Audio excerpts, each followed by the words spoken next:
Hello everyone, in today's video I'm going to show you how to fix could not find the recovery environment in Windows 11. So if you are trying to reset your computer or PC and you're seeing this error message, I'm going to show you a couple of ways to go and solve the issue. So first, open the start menu and search for a command prompt. Then right click on it and run it as administrator.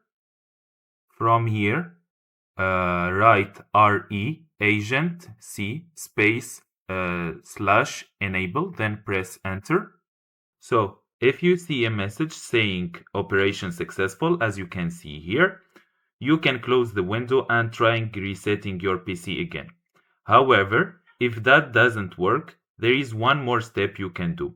In the same command prompt, type sfc/scan now and then press enter again and wait for your laptop to verify and run.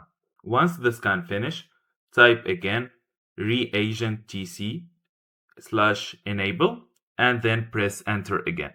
After that, close the administrator and try resetting your PC again. If you're still seeing the problem, here's the final solution.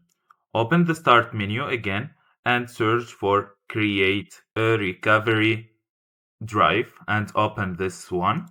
Before continuing, make sure you plug a USB flash drive into your computer.